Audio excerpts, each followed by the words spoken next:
9 punti di penalizzazione, l'iscrizione al prossimo campionato di Serie C a serissimo rischio e lo spettro del fallimento dietro l'angolo, e questo è il quadro in casa triestina. Il caso Liliana è un delitto preordinato, mi aspetto novità dalle nuove analisi, così il criminologo Vincenzo Martucci nel corso della puntata di Ring. Approvato il pacchetto triennale sicurezza in commissione regionale, 7 milioni e mezzo di euro per telecamere, prevenzione, più agenti della locale e steward sugli autobus. Difficoltà con i capi di Stato di Austria e Germania, annullato il concerto per la pace in Piazza Unità con i 5 presidenti, di piazza a disposizione del presidente Mattarella per un'altra data. Da luogo di accoglienza, teatro sotto il tendone, il Silos torna a far parlare di sé, un appello pubblico invita il Cirque du Soleil a costruire insieme un momento di riflessione. Dove la passione incontra il mare, il leitmotiv della 57esima edizione della Barcolana, votata ad eventi in tutto il Friuli Venezia Giulia, e il racconto di storie di navigazione. Mostra sui Borbone a Gorizia e appuntamento con Storia, la visita del Ministro della Cultura Giuni in occasione di Gorizia, Nova Gorizia 2025, capitale europea della cultura. Buonasera e bentrovati a una nuova edizione serale del telegiornale di Tele4. Brutte notizie in casa triestina, 9 punti di penalizzazione da scontare nel prossimo campionato di Serie C, e questa è la decisione del Tribunale Federale della FIGC circa la situazione dei mancati pagamenti in casa Unione. Ma non è affatto scontato che la società presieduta da Ben Rosenweig riesca ad iscriversi al campionato. 9 punti di penalizzazione, l'iscrizione al prossimo campionato di Serie C a serissimo rischio e lo spettro del fallimento dietro l'angolo. E questo ad oggi il reale quadro in casa Unione Sportiva Triestina Calcio. Ma andiamo con ordine. La sezione disciplinare del Tribunale Federale della FIGC ha decretato ben 9 punti di penalizzazione che la Triestina dovrà scontare nel prossimo campionato a seguito dei mancati pagamenti dello scorso 16 aprile. Contestualmente sono arrivate le inibizioni per 7 mesi al presidente Ben Rosenweig e all'amministratore delegato Sebastiano Stella. Mettendo da parte il discorso calcistico per un momento, ora la questione è questa: saldare 4.990.000 euro tra contributi arretrati che hanno causato la precedente penalizzazione, stipendi dei calciatori e dei dipendenti al 30 aprile e fornitori, molti dei quali già pronti a rivalersi in sede legale entro mercoledì 4 giugno, in tempo utile, cioè per completare l'iscrizione con le necessarie pezze d'appoggio al campionato di Serie C che ha scadenza 6 giugno. Qualora in quel contesto la Covisoc ravvisasse la presenza anche di un solo mancato pagamento o decreto ingiuntivo, salterebbe la possibilità per l'Unione di giocare in Serie C. A quel punto si aprirebbero pure le porte per un possibile fallimento della società, qualora le cause dei singoli creditori approdassero in tribunale. Ma perché stiamo prefigurando questo scenario da tregenda? Perché ad oggi i pagamenti non sono stati fatti e perché il fantomatico investitore americano ora si troverebbe a dover investire 6.500.000 euro a perdere prima ancora di aver messo nero su bianco un business plan. Il 1,5 milioni aggiuntivo riguarda infatti gli ulteriori 750.000 euro da saldare a luglio per gli stipendi di maggio e altrettanti ad agosto per gli stipendi di giugno. Sperando ovviamente di essere smentiti da un miracolo a stelle e strisce, temiamo un'estate quanto mai triste in casa Labardata, dopo aver vissuto una salvezza sul campo a Rocco che aveva aperto negli auspici di tutti uno spiraglio per un'uscita dalla crisi. Al momento la finestra si sta chiudendo.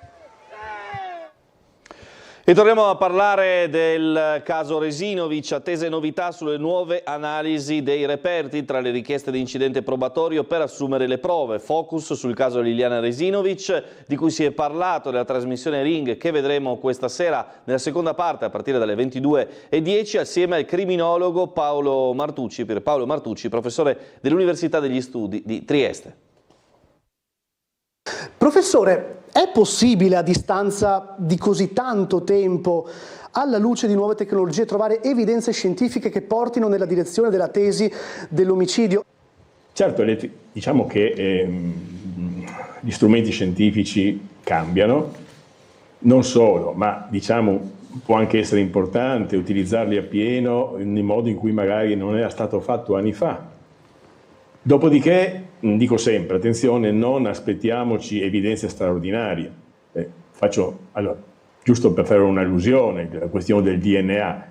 Chiaramente, trattandosi, qui parliamo dell'indagato, di un coniuge, no? La presenza del DNA in talune situazioni può avere molte spiegazioni, no? Ne sentiamo parlare anche in altri casi, in un caso in particolare, no? Che attualmente è a livello delle cronache nazionali.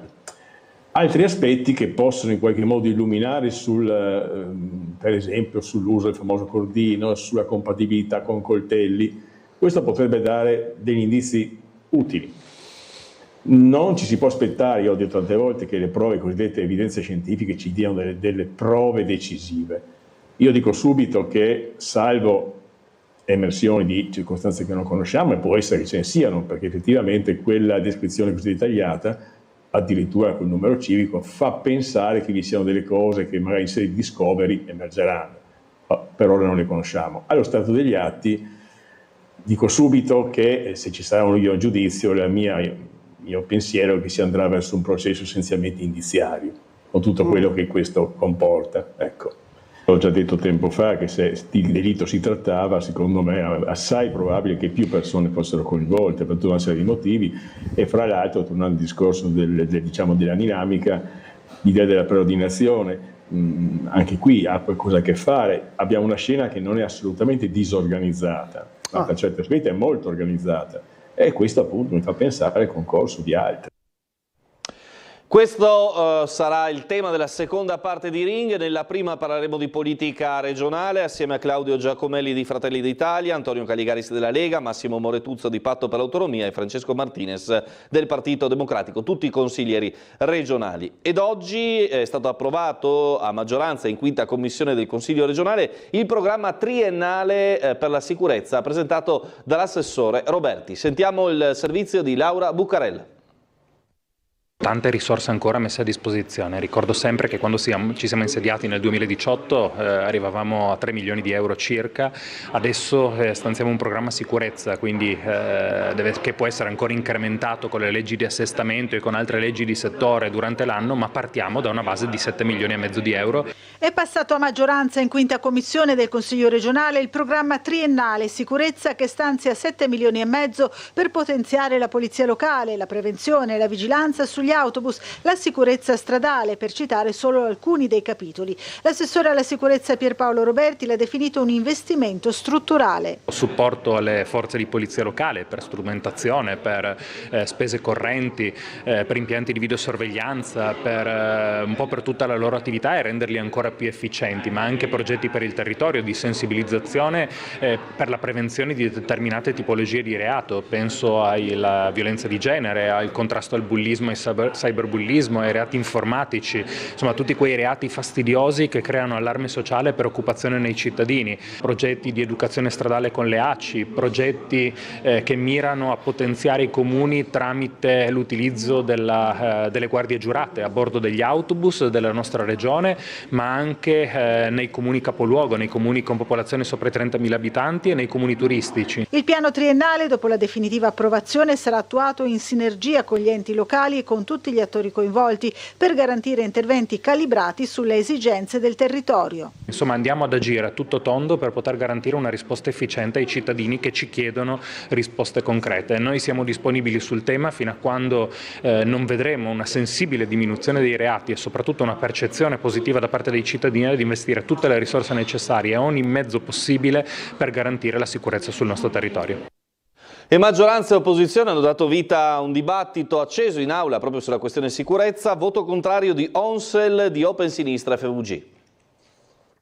Qui c'è quasi 1 milione che va su questo concetto della sicurezza sussidiaria che appunto avevamo sempre avversato. La sicurezza si garantisce con dei professionisti e soprattutto si garantisce appunto potenziando quelle che sono le figure istituzionali, e poi in particolare nella disamina generale di come l'andamento della criminalità, dei crimini nella nostra regione, non si fa nessun cenno a un tema per me gravissimo che è quello del del caporalato. In particolare la violenza sulle donne nella nostra regione ha un sostegno molto forte, dove associazioni, polizia e anche reti sociali avvolgono e incrociano i destini di certamente donne che vengono perseguite all'interno del loro nucleo familiare, ma che poi trovano una soluzione in un percorso di uscita da un tunnel nella tutela loro e dei loro bambini. Ha una proposta che prevede parecchi finanziamenti in più rispetto allo scorso anno, una cosa però abbastanza strana, che nel corso degli anni aumentano i finanziamenti e aumentano anche le situazioni delittuose. Per esempio quello che ho proposto sono gli educatori di strada, questi ragazzi che si aggirano in ore anche tarde per le città o per i paesi, mettono inquietudine ai passanti e alle persone, ma soprattutto sono ragazzi che hanno dei bisogni. Si sa benissimo che l'investimento sulla sicurezza è il punto di forza. Si possono fare progetti come nella sezione sesta, dove si cerca la collaborazione con l'ACI per la sicurezza stradale, la sicurezza sul trasporto pubblico locale, dove vengono incentivati i controlli sia per la sicurezza degli operatori che per i cittadini. Oltre al fatto delle forme associative fra comuni per le forze di polizia locale. Secondo me, poi, per non parlare degli investimenti sulla tecnologia, sulle telecamere. Allora, la questione delle liste d'attesa, l'avvertenza Tirso e il pacchetto sicurezza predisposto in Consiglio regionale. Il punto su questi tre fronti con il governatore Massimiliano Fedriga. Per quanto riguarda l'incontro di ieri col ministro Schillaci, dove abbiamo parlato proprio di liste d'attesa, mi sembra che abbiamo trovato un percorso condiviso con la conferenza delle regioni che tecnicamente adesso stileremo. Così il presidente della regione Massimiliano Fedriga ha commentato l'incontro con il ministro della salute Orazio Schillaci, che ha accolto le istanze delle regioni per finalizzare il testo del decreto riguardante i poteri sostitutivi in caso di inadempienze sulle liste d'attesa, sul quale lo scorso 17 aprile la conferenza Stato-Regioni non aveva raggiunto l'intesa. Poi il governatore si è soffermato sulla crisi della Tirso, l'azienda che ha registrato il passo indietro di Roncadin, che ieri ha aperto le porte al licenziamento di 160 addetti a Muggia. Sì, ma andiamo avanti in un percorso, ovviamente il nostro obiettivo è tutelare i lavoratori e tutelare la produzione a Trieste. Quindi su questo noi proseguiamo, sapendo che purtroppo questa operazione è andata a buon fine, ma vogliamo individuare un percorso che possa dare risposte. Poi il presidente del Friuli Venezia Giulia ha commentato anche il disco verde dato in commissione regionale per il pacchetto triennale sulla sicurezza. Diciamo che penso anche le nuove regole siano utili anche per garantire maggiore legalità nel nostro Paese, che avviene attraverso un rafforzamento sicuramente dei presidi di sicurezza, ma anche a un chiarimento di regole per i cittadini, e questo penso che il decreto vada in questa direzione.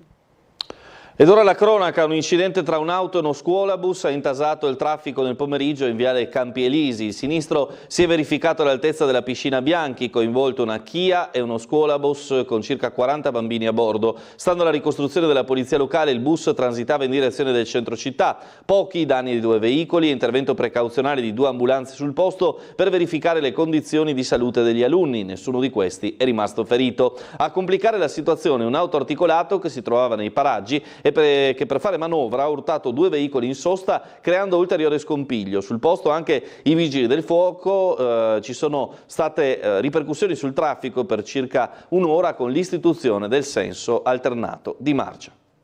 Difficoltà con i capi di Stato di Austria e Germania, annullato il concerto per la pace in Piazza Unità con i previsti 5 presidenti, annunciato a Ring dal sindaco Roberto Di Piazza, che ha detto questo al microfono di Bernardo Gulotta. Il concerto per la pace, previsto per il 20 giugno in Piazza Unità a Trieste, con la partecipazione dei presidenti d'Italia, Croazia, Slovenia, Austria e Germania, è stato ufficialmente annullato. L'evento, sebbene mai comunicato pubblicamente dal Comune, era stato confermato dal sindaco Roberto Di Piazza, che in un'intervista spiega le ragioni della rinuncia. Ho rimandato perché non c'era la disponibilità del tedesco e dell'austriaco. A questo punto ho detto, siccome volevo fare il concerto per la pace questa volta, allora ho detto aspettiamo, adesso parlerò col presidente tedesco e col presidente austriaco e dopo troveremo una nuova data. Alla base della decisione c'è l'attuale situazione internazionale, resa sempre più incerta dai delicati equilibri geopolitici che coinvolgono anche l'Europa. In particolare le difficoltà nel garantire la presenza dei capi di Stato di Austria e Germania hanno reso impossibile la realizzazione dell'iniziativa nei tempi previsti. Il progetto nasceva con l'intento di rilanciare un messaggio di unità e cooperazione tra paesi vicini sulla scia dell'incontro storico del 2010 tra Napolitano, Turk e Josipovic. Nonostante l'interesse mostrato da istituzioni e ambasciate, l'impossibilità di ottenere conferme ufficiali ha portato alla decisione di annullare l'evento. Di Piazza ringrazia tutti coloro che hanno contribuito alla preparazione e non esclude l'ipotesi di riproporre l'iniziativa in futuro. Lei punta a farlo entro l'anno comunque? No. Io sono a disposizione di Mattarella e degli altri presidenti, sono loro che mi devono dare la loro disponibilità. Dal luogo di accoglienza a teatro sotto il tendone, il Silos torna a far parlare di sé, un appello pubblico invita il Cirque du Soleil a costruire insieme un momento di riflessione e condivisione. A un anno dallo sgombero del Silos, 77 associazioni e oltre 1000 cittadini hanno firmato una lettera aperta rivolta al Cirque du Soleil, ospite fino a giugno dell'ex magazzino di via Flavio Gioia con lo spettacolo Allegria. Un invito, sobrio ma fermo, a riconoscere il valore storico e umano di quello spazio trasformato per anni in rifugio informale lungo la rotta balcanica. Benvenuti, benvenute al Silos, speriamo che troverete il tempo per ascoltare un'altra storia, un'altra versione dei fatti, scrivono gli autori che ricostruiscono il passato del luogo. Da punto di smistamento durante il nazifascismo a centro di accoglienza per profughi istriani, fino alla recente funzione di riparo per migranti esclusi dai circuiti ufficiali dell'accoglienza. Il 21 giugno 2024 lo sgombero ha interrotto quella scenografia di vita quotidiana fatta di attesa, condivisione e resistenza. Ma oggi con l'arrivo del tendone del Grand Chapiteau si riaccende una luce. Vi chiediamo di partecipare con noi a una giornata per far rivivere ciò che il Silos è stato. Si legge nella lettera che propone un'iniziativa comune per costruire un momento di socialità, memoria e futuro condiviso. Non una protesta, ma una proposta. In ogni città si ripetono storie simili, in ognuno di questi luoghi c'è uno spettacolo che silenziosamente si crea e si distrugge. Vale la pena raccontarlo anche qui, dentro Allegria. Appena inaugurata a Palazzo Coronini a Gorizia, la mostra sui Borbone ha avuto un visitatore d'eccezione, il ministro per la cultura Giuli, in città a inaugurare la 21esima edizione del Festival Storia e ovviamente in occasione di Gorizia Nova Gorizia 2025.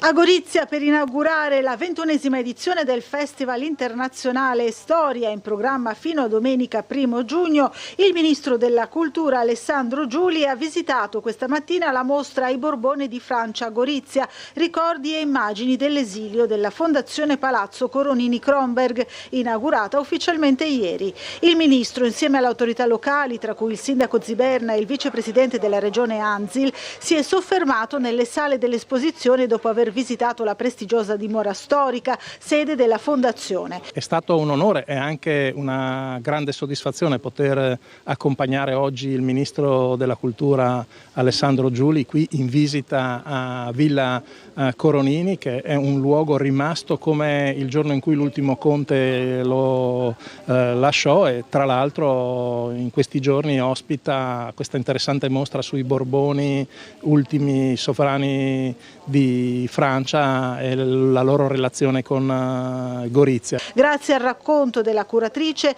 il ministro ha potuto scoprire le vicende storiche legate a Carlo X e ai suoi discendenti, ma anche il lato umano della famiglia Borbone di Francia, le personalità dei componenti, le loro relazioni familiari e quelle geopolitiche. Allora, ci fermiamo un attimo per la pubblicità, ci ritroviamo tra poco con altre notizie e servizi.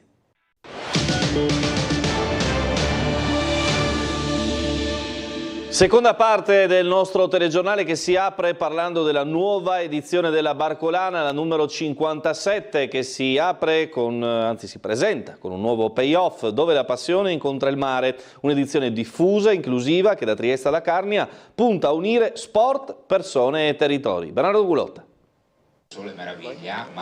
Dove la passione incontra il mare, questo è il payoff dell'edizione 57 della Barcolana presentata oggi alla società velica Barcole Grignano. Passione e incontro, due parole chiave che riassumono bene lo spirito della Barcolana, la passione come motore di ogni attività, con lo spirito genuino di chi si spende per un obiettivo, l'incontro come aspetto di coesione sociale, di condivisione, dove in barca come in ufficio tutti si danno una mano, dove le persone, a prescindere dalla provenienza o dalle abilità, si incontrano in una festa che lancia un messaggio sempre positivo volto alla solidarietà e alla gioia di stare in compagnia. Il mare, diciamolo, lo diamo per scontato. Mancano 5 mesi, ma entusiasmo e interesse di tutti presenti oggi, in primis dello staff e del presidente Mitja Jaluz, erano palpabili nell'anticipare il ricco programma con tanti sport che dal 3 al 12 ottobre animeranno il capoluogo regionale, ma non solo.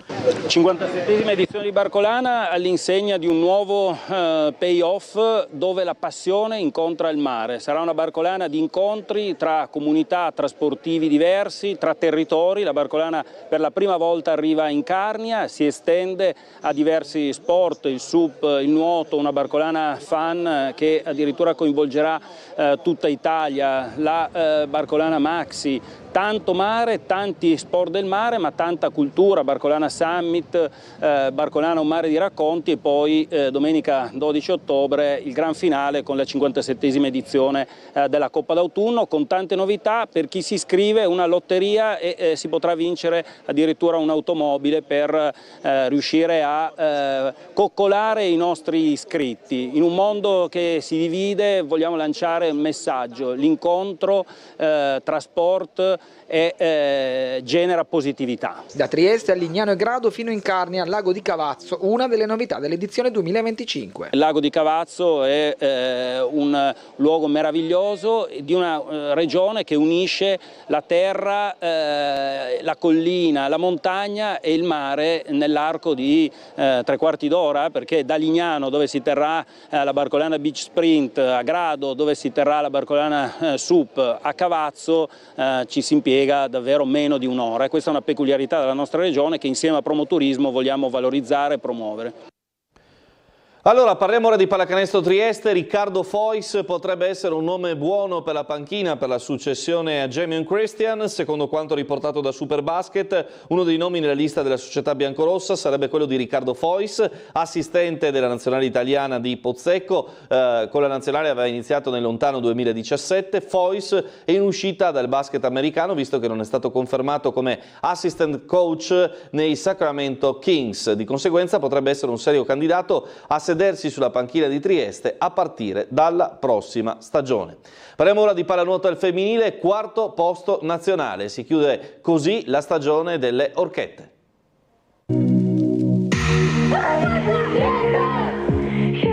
Le Orchette chiudono la stagione al 4° posto a livello nazionale. In gara 2 contro la Pallo la formazione di Zizza non è riuscita a ribaltare la sconfitta dell'andata in Liguria, perdendo anche alla Bianchi per 9-11. Quel tanto che basta alle avversarie per chiudere la serie sul 2-0, aggiudicandosi la medaglia di bronzo della waterpolo femminile in Italia. Resta il risultato acquisito dei preliminari di Champions League, disputando per il 3° anno consecutivo una Coppa Europea, ma anche il rammarico al tempo stesso di aver perso la seconda finale di Coppa, subendo la sconfitta nell'atto finale con le olandesi del De Zan. Tutti elementi da mettere sul piatto nella valutazione finale della società e nella programmazione per l'anno che verrà. Non posso che complimentarmi per la stagione che hanno fatto queste ragazze e cercare poi dopo di trarre le cose migliori da questa stagione per portarci poi per l'anno prossimo. Penso sia stata una stagione positiva sotto tutti i punti di vista, nel senso che i risultati sono arrivati, la crescita si è vista di questa squadra,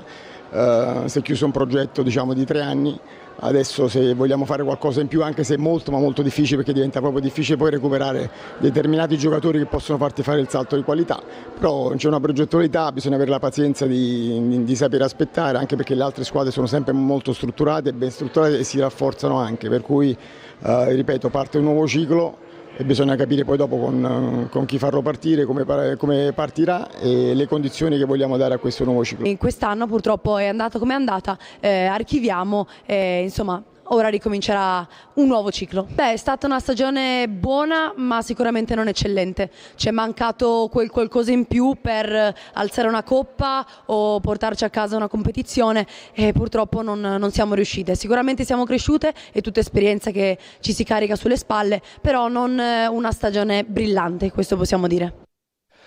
L'ex macelleria del mitico allenatore triestino Nereo Rocco diventa un'enoteca. L'imprenditore Settimo, fondatore di Edil Group, ha recuperato l'immobile tra le vie Tarabocchi e Slata. Per lo spazio non sarà aperto al pubblico ma riservato a incontri aziendali e privati su prenotazione. Facciamo un applauso per l'inaugurazione ufficiale dell'anno.